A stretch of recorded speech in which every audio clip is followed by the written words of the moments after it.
babies right here that are dead. Oh my God. Oh my God.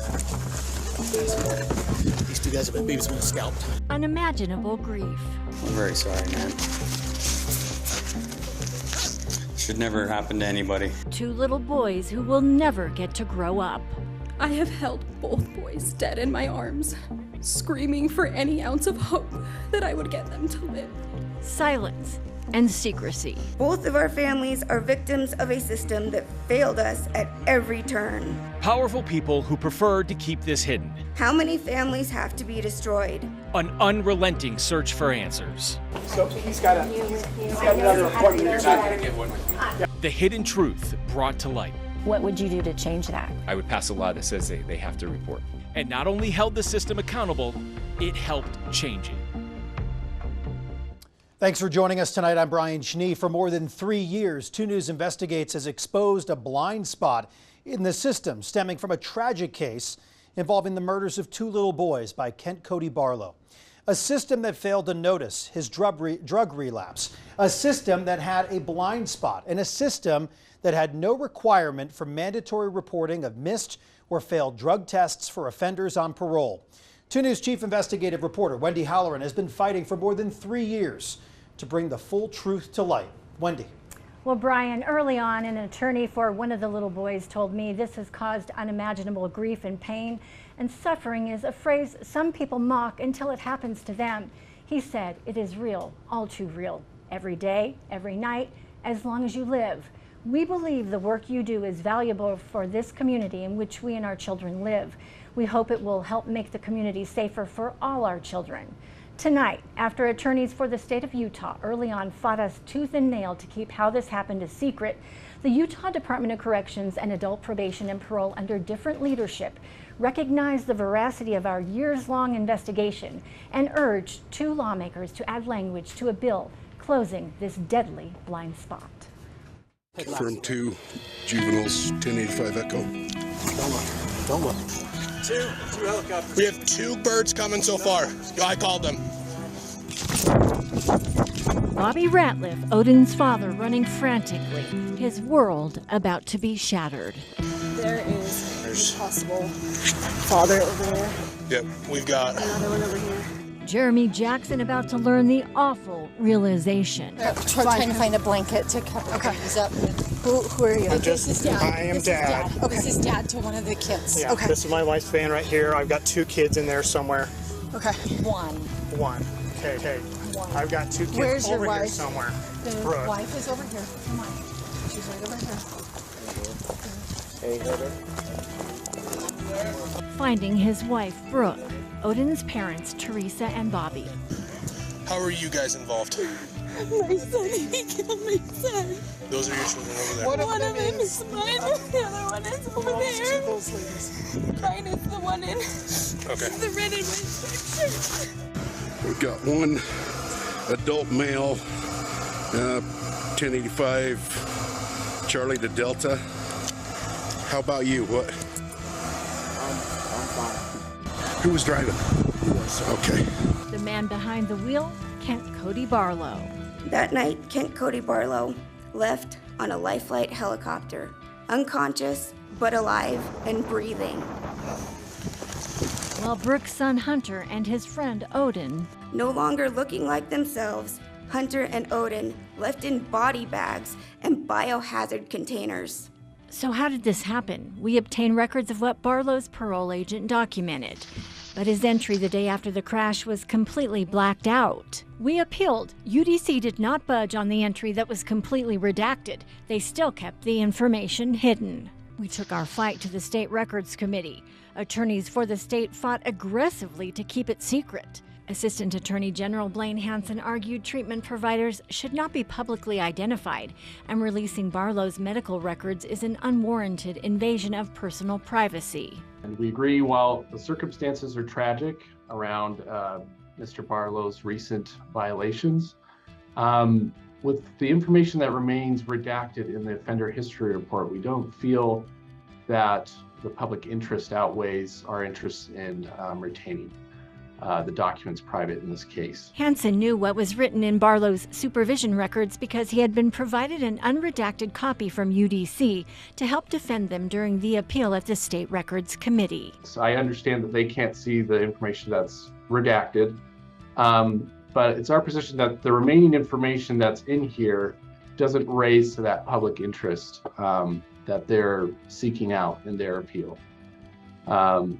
And that's something you'll be able to see when we hand over the documents to you today. The committee reviewed the records with no redactions behind closed doors. And when they came back, after weighing the public interest, we find there's compelling interest in these records. We really tried to be thoughtful and thorough in making the determinations that we did, given the public interest in this instance. In a 4-2 vote, UDC was ordered to give me that entry except the name of Barlow's treatment provider. The committee's order says it respects the state's need to hold certain information private in order to maintain compliance and cooperation with inmates, but also respects society's interest in knowing that parolees are properly managed upon their release and that the system is working as it should. And this is especially true when 2 3-year-old children are killed by a parolee who allegedly violated the terms of his parole. We believe that the public interest is quite significant.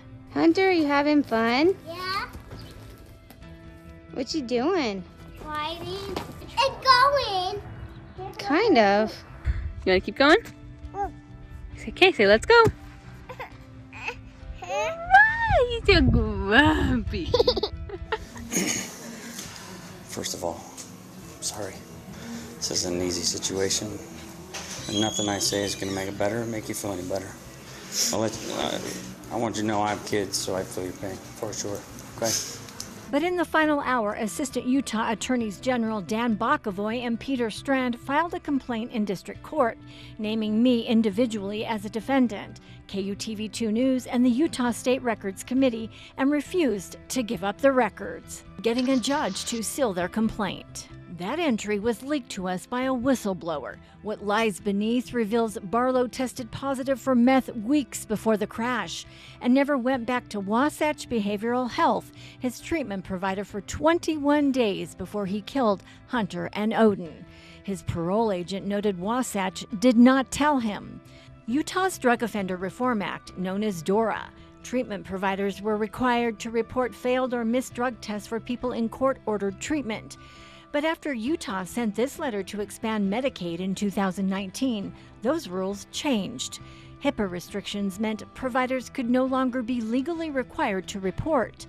So reporting was guided by best practices, not mandates. As evidenced by this email Jurgen Korbanka, the executive director of Wasatch Behavioral Health, sent to me. Wasatch Behavioral Health has no formal agreements, contracts, or obligations to report treatment compliance to other agencies. Simply put, Wasatch didn't have to.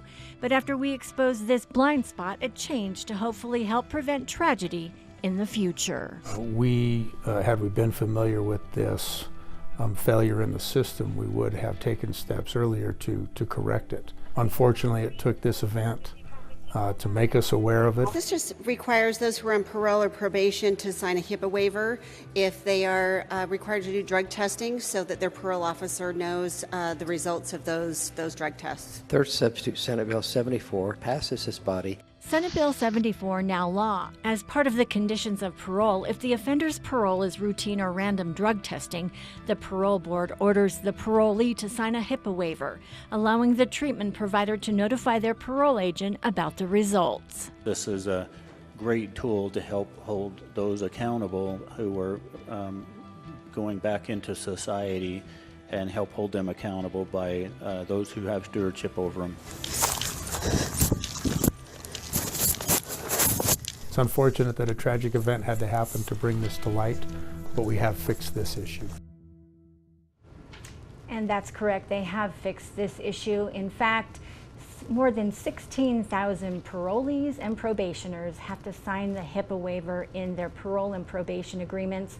APMP, I spoke with them on the leadership on Friday, and they're making it mandatory for everyone who is under supervision of APNP, regardless if they're required to have drug testing or random drug testing. Things have changed. It's a different time now that this law has passed. But before this law was passed, I was doing some reporting in the substance abuse treatment world, and I spoke with someone who is in the depths of that world before this law was passed. He was telling me he knew about the blind spot being in that world. He was very frustrated by it. So coming up after the break, you're going to hear from him before this law was passed. And then I went back and spoke with him again after the law was passed. You will hear his reaction when we come back.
Welcome back. During the beginning of Wendy's investigation, I was reporting in depth on substance use issues as part of Addicted Utah. I learned that experts in the treatment space, the substance abuse treatment space, were aware and even frustrated by this blind spot. Back in February of 2023, I spoke with Jared Ferguson. He is with First Step House, which is a treatment provider that's not affiliated in any way with this case. But in talking with him about this tragedy and what Wendy exposed, that Barlow had missed and failed drug tests leading up to this crash, and his parole officer was never notified, Ferguson told me that he was frustrated with this reporting process. Here's what he told me back in February of 2023. It's definitely a blind spot in the system. Right hand talking to the left hand is the ideal. It's not often what happens. This might be a situation where we could have done more sooner to mandate this kind of reporting. So that was a couple years ago. Now, more recently, I caught up again with Jared just a few weeks ago after the law to close this blind spot was changed. Here's what he told me. When you found out about this, what was your thought? I was super happy. I was glad to see that the attention that had been brought, to this issue influenced change. Do you think something like this could save lives? Yes, and I think it would have saved lives if we had previously closed this loophole, no doubt. To that positive outcome, do you think something like this could save lives? Yes, and I think it would have saved lives if we had previously closed this loophole, no doubt. The right hand gets to talk to the left now on a very serious issue. Anytime we can close that gap, I think we see improvement. And close the gap we have in large part thanks to Representative Melissa Garf Ballard. Thank you very much for taking a few minutes to join us right here. So you just heard what Jared had to say. When you hear someone that's in that world talk about the right hand was not talking to the left, but now it is, what's your takeaway? I think that's government and citizens working at its best. And I have to thank you, Wendy, for your incredible investigations and also your extensive reporting on this. Because had you not interviewed Jared, and Jared had the idea and understanding what the issue was, Wendy, you have been able to bring it to light and help legislators to know where this blind spot or this gap is. And that really is what we need as legislators is you are the eyes of the community. You know what's working, you know where the challenges are, and that's the best part of legislation is we get to come back and make it better. But your ideas and your investigations are just crucial for helping to keep our community safe and making things better. It was definitely a tough slug, years-long investigation, fighting for the truth, and we finally got the truth, as awful as it was. What would you like to say to the families of Hunter Jackson and Odin Ratliff who have suffered this devastating loss? We want the community and all of our state to really have Odin and Hunter not be forgotten through this change in our laws, because it's not a perfect system, and those who are out on parole we want them to be successful, but being able to identify when those who are on parole are not meeting the requirements, that accountability is crucial. So our hearts go out to the families for having to go through this, but I want their families to know that it means a lot to us as legislators for us to be able to have these investigations and these problems brought to light so that it doesn't happen to other individuals. And that part of keeping our public safe is of utmost importance for legislators and for neighbors alike. And so we're so sorry that this happened to your families. Yeah, Representative, you've been a lawmaker for 8 years now. You're an advocate for criminal justice reform. Kind of walk us through some of the steps about how you heard about this, how you found out about it, and your involvement in getting this law changed. Actually, a great friend of mine had an unfortunate incident happen to her daughter, and she introduced me to Wendy because this dear friend of mine, her daughter was in a terrible tragic accident where she had to have her entire face reconstructed, lost the use of her right arm, had to rethink what she was going to do for a profession, all because someone who was let out on parole was not being monitored, and they didn't even know that he had left the facility that he was assigned to be in. And so as we try to find where these blind spots are, the lack of communication and how we can improve that, that is what really makes the criminal justice system constantly improving when those blind spots have been identified. And so I appreciate my dear friend introducing me to you, because it's really helped me to see the incredible investigative reporting that you do here at Channel 2, and your work in helping to bring to light for legislators where we can make changes that make a difference in our public safety. And it seemed like it moved through very quickly. Once it was introduced, you told the floor what this does. There was really, it passed right away. This is a no-brainer, and I think that's why when we brought forth this legislation, there was no question whether it should be passed or not, because it's one of those things where you wonder, is this a good policy? Is it not?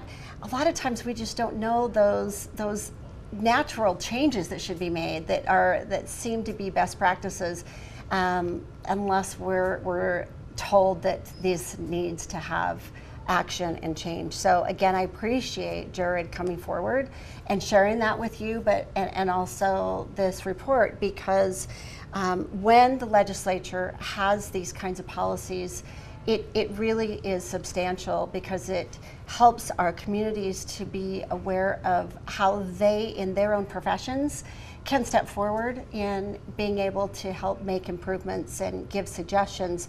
But most importantly, I serve on the Law Enforcement Criminal Justice Committee and also for Appropriations. And it is crucial for the state of Utah, as we appropriate funding, that we look for ways that can keep our public safe. It's been a #1 topic for our schools of how we can make changes. And you mentioned the change in leadership. We really appreciate Director Brian Redd, who now is at the Salt Lake Police Department. They're so lucky to have him. But he and Glenn Mills really had such vision of how to make the Department of Corrections more effective and help to keep our streets more safer. And so that is really where we hope the new director will continue to move forward, and that we can keep finding places that we can make improvements in our laws.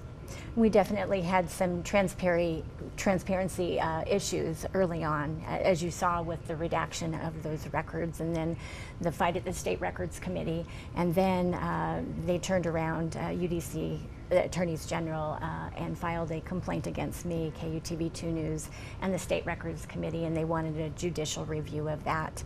And that was in the 11th hour. They had 30 days to produce the record, and that was on the 29th day that this happened. And we were very fortunate, because there were so many people working internally for the system who thought this was wrong and helped, and they wanted to correct it as well. So I wanted you to know that.